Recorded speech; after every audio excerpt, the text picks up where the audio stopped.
था, लेकिन अभी इसका बहुत कुछ बाकी है। तो अब हमने क्या करना होगा, चूंकि दो समीकरण है हमारी दो चर राशि वाली, तो यहाँ पर हम एक टेबल बना लेंगे जिससे कि हमको ग्राफ बनाने में क्या रहे, आसानी रहे।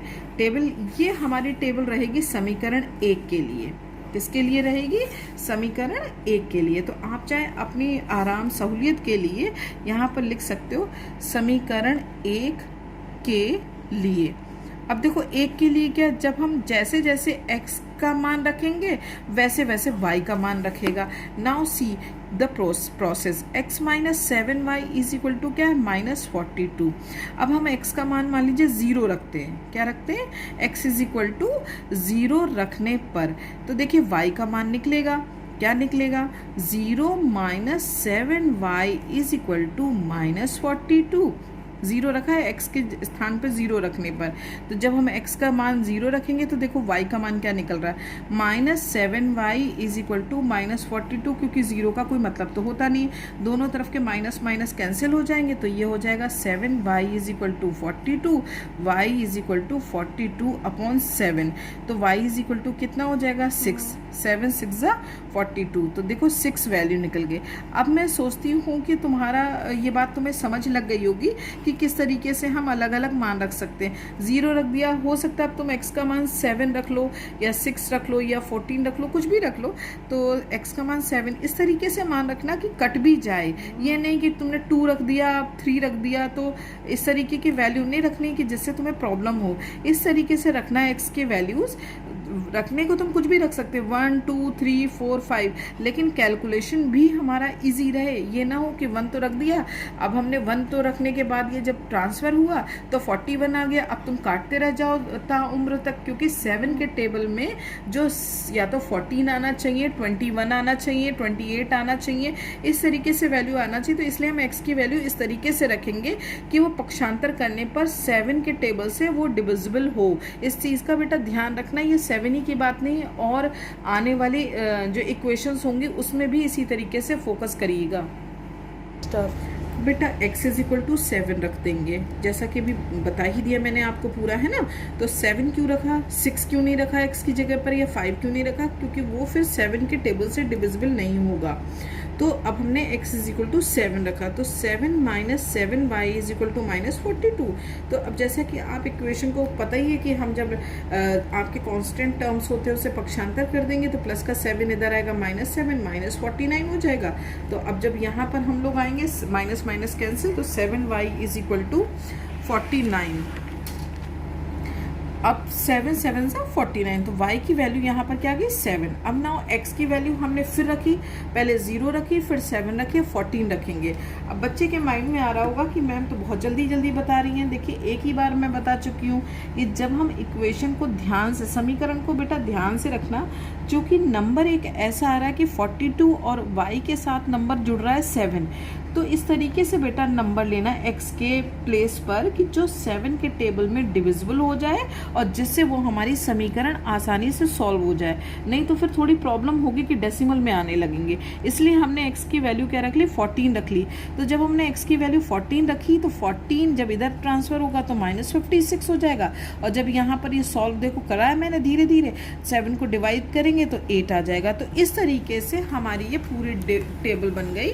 टेबल बनने से जब हमारा आसान, पता क्या हो जाएगा, हमें ग्राफ में प्रॉब्लम नहीं होगी ग्राफ बनाने में। जब 0 रखा x की वैल्यू तो y की वैल्यू 6 मिली, जब 7 रखा तो y की वैल्यू 7 मिली, जब हमने x की वैल्यू 14 रखी तो y की वैल्यू 8 मिली। ये हो गया समीकरण 1 के लिए। इसी प्रकार हम ये समीकरण 2 के लिए भी कर लेंगे। अब हमने वही सेम चीज़ करनी है कि जैसे वहाँ हमने वैल्यू रखी, अब समीकरण 2 के लिए करेंगे। समीकरण 2 क्या है, x minus 3y is equal to 6। तो हम वही सेम चीज़ स्टार्ट करेंगे, जैसे x इज इक्वल टू 0 रखने पर और 6 रखने पर, 12 रखने पर। देखो क्योंकि अभी थोड़ा सा मैंने सॉल्व कर दिया है, आप धीरे धीरे देखना कि किस तरीके से 0 रखा तो y की वैल्यू मिल गई, और हमने x की वैल्यू 6 रखी तो किस तरीके से देखना बच्चों, y की वैल्यू हमको क्या मिली, 0 मिली, और x की वैल्यू जब हमने 12 रखी तो y की वैल्यू हमें 2 मिल गई। ये पूरा मैंने सॉल्व करा है, आप आराम से वीडियो को देख करके आराम से देख लेना किस तरीके से, और यदि ना समझ आए तो व्हाट्सएप पर फिर से पूछ सकते हो, है ना। अब हमने क्या देखा कि समीकरण 2 के लिए टेबल बनाई, जैसे समीकरण 1 के लिए बनाई वैसे हमने 2 के लिए बनाई। x की वैल्यू 0 रखने पर y की वैल्यू -2, 6 रखने पर 0 और 12 रखने पर 2। तो ये अब हम ग्राफ को कैसे, ये मतलब है जो टेबल्स हमारी आ गई यानी वैल्यूज हमारी आ गई, अब हम किस तरीके से ग्राफ पर बनाएंगे, तो अब हम ये भी देख लेते। तो बच्चों देखो, ग्राफ पेपर सभी बच्चों ने देख रखा है, कोई ज़्यादा ऐसे बात नहीं कि हमें बहुत ज़्यादा आपको बताना पड़े, आप सब बच्चे जानते हैं। लेकिन ध्यान रखिएगा यहाँ पर प्यारे बच्चों, आफताब की उम्र हमने क्या मानी, x, पुत्री की उम्र क्या मानी, y। सो जैसे कि ग्राफ में सभी बच्चे जानते हैं, एक x एक्सिस होता है और एक y एक्सिस होता है। तो ये नहीं है जो मन आया उलट पुलट लिख दिया, नहीं, हमने मानी आफताब की उम्र x वर्ष, तो ये जो x एक्सिस है वो आपका आएगा आफताब की उम्र, ये ज़रूर लिख लीजिएगा, नहीं तो सब सवाल जैसे कहते हैं ना, किए धरे पर पानी फिर जाएगा, तो फिर मज़ा नहीं आएगा। तो आपने x कैसे समझोगे कि x हमारा आफताब है, क्योंकि आफताब की उम्र हमने x में मानी थी, सो x एक्सिस प्रदर्शित करेगा आफताब की उम्र को, और y एक्सिस हमने मानी थी पुत्री की उम्र को, तो हमने इसे रिप्रेजेंट कर दिया पुत्री की उम्र। यानी कि ये वाली जो एरो जा रही है पूरी 0 से, यानी ओरिजिन पॉइंट से ये पुत्री की उम्र को जा रही है और ये पूरा आफताब की उम्र को जा रही है। अब हमने रिप्रेजेंट करना सीखना है। तो प्यारे बच्चों, ये एक्स एक्सिस तो सभी बच्चे जान लेंगे, थोड़ा सा प्लेस देंगे, क्यों, क्योंकि हमको यहाँ पर किस तरह से मार्क्स लेकर, सॉरी नंबर लेकर रिप्रेजेंट करना। हमेशा जहाँ पर एक्स एक्सिस और वाई एक्सिस काटते हैं वो हमारा ओरिजिन पॉइंट होता है, इन्हें 0 से प्रदर्शित करता है। अब 0 से ही हम ये जो बड़े खाने देखो, ये वाले जो डार्क लाइन के हैं, कोई डार्क लाइन वाले हैं ना, ये वाले लाइंस, ये वाले लाइंस, ये लाइन, इनको हम लोग 0 के बाद 1 2 3 4 5 मानेंगे।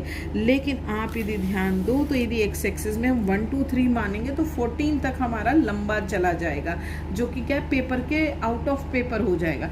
इसलिए हम लोग डायरेक्ट 1 2 ना करके हम इस तरीके से भी मान सकते हैं कि एक जो बड़ा खाना है इसको 2 के इक्वल भी कर सकते हैं, तो दूसरा जो ये वाला खाना हो जाएगा तो ये 4 हो जाएगा और ये 6 हो जाएगा, तो इसी तरीके से 8 हो जाएगा, ये 10 हो जाएगा, ये 12 हो जाएगा, ये 14 हो जाएगा, ये 16 हो जाएगा। इस तरीके से भी हम अपने मन से कर सकते हैं कि जिस तरीके से हमें हमारी संख्याएं x पर क्या हैं, y पर क्या है, उस तरीके से मान सकते हैं। ऐसे ये 0 ले लिया, यहाँ पर यह आपने चाहे तो 2 2 कॉलम करके भी ले सकते हैं, चाहे 3 3 कॉलम भी करके ले सकते हैं। अब ये हमने 1 मान लिया, 2 मान लिया, 3 मान लिया, 4 मान लिया, 5 मान लिया, 6 7 8, ये वाले बेटा कॉलम है ना। इस तरीके से रिप्रेजेंट करते चले गए हम लोग। तो ये ज़रूरी नहीं कि जो आपने एक्स एक्सिस पे माना हो वही आप वाई एक्सिस पे भी मानो, और एक साथ भी रख सकते हो जिससे कि कॉलम हमारे ठीक से रहे।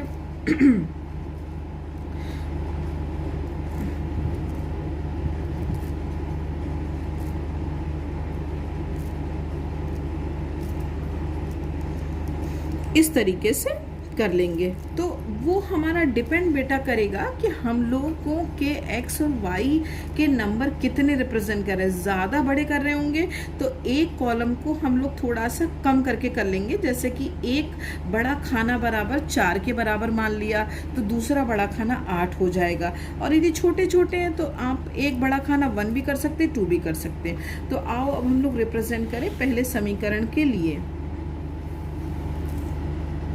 x की वैल्यू क्या है 0, तो y की वैल्यू कितनी आ गई 6, तो यहाँ पर ये 0 है, ये आ गया 6, ये ठीक है। फिर क्या है 7 है, किसकी x की वैल्यू, अब 7 का ऑब्वियसली 6 और 8 के बीच में 7 है, तो ये 7 होगी, तो y की वैल्यू भी 7 है, यानी ये आ गई। इस तरीके से ये 7 रिप्रेजेंट आ गया। तो ये 0 था, ये 7 था, और 14 यानी ये, और y पर 8 आपका कहाँ पर है, ये इस तरीके से ये ये देखिए 3 पॉइंट्स हैं डार्क में। वैसे आपको पता बच्चों पेंसिल से बनाना होगा, ये चूँकि पूरा रिप्रेजेंट हो अच्छे से इसलिए हमने यहाँ पर तो ब्लैक पेन का यूज़ करा, बट आप लोग गलती से भी ब्लैक पेन का यूज़ नहीं करना। तो देखो ये क्या था 0,6, ये आपका था 7,7 वाला कॉलम, और ये आपका था 14,8 वाला कॉलम। ठीक, ये समीकरण 1 के लिए हो गया। अब समीकरण 2 के लिए देखो, ये टेबल भी है सामने, टेबल भी मैं रख रही हूँ, जैसे कि देखिए 0 है। अब x बराबर क्या है 0, तो y बराबर है -2। अब बच्चों को ध्यान में देना होगा -2 कहाँ जाएगा, ऊपर तो जाएगा नहीं नीचे, तो ये वाला कॉलम -2 का, मीन लाइक दिस, ये है ना। फिर क्या है, x की जगह 6 है तो y क्या है 0, तो ये यहीं रहेगा। ये मैं इतना बड़ा मोटा मोटा आप लोग नहीं करेंगे, लेकिन हम आपको दिखाने के लिए इतना मोटा करें, आप तो बस जस्ट ही पॉइंट लगाओगे तो भी समझ में आ जाएगा। x है 12, तो ये 12 है, और y क्या है हमारा 2, तो ये इसके सीध में ये आ गया। तो ये देखो 3 ये ब्लॉक्स हो गए, सॉरी पॉइंट्स मिल गए हमको, इसको हमने ज्वाइन कर दिया तीनों पॉइंट्स को। यानी क्या था, ये 0, -2, एंड ये था तुम्हारा 6, 0, एंड ये वाला पॉइंट था तुम्हारा 12,2। तो इस तरीके से हमने ये 2 रेखाएं प्राप्त कर ली। ये कहलाएगा हमारा प्यारे बच्चों x तथा y के संगत ग्राफ पेपर पर ग्राफीय निरूपण। तो इस तरीके से हम ग्राफीय रूप भी यहाँ पर उन्हीं समीकरणों के द्वारा, कौन सी समीकरणों के द्वारा, समीकरण 1 जो बीजगणितीय रूप था वो तो ये रूप आ गया, और ग्राफीय रूप हमारा ये आ गया इस समीकरण का।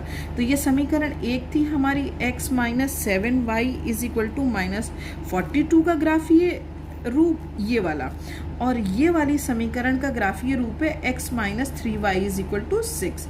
तो प्यारे बच्चों मुझे लगता है कि अच्छे से समझ में आ गया होगा। कोई भी प्रॉब्लम होगी तो हम लोग व्हाट्सएप ग्रुप पर भी इसको डिस्कस कर सकते हैं, नहीं होगा तो मैं दूसरा भी एक और क्वेश्चन लेकर के भी आपको सॉल्व करके बता सकती हूँ। ओके बच्चों, बाय, थैंक यू।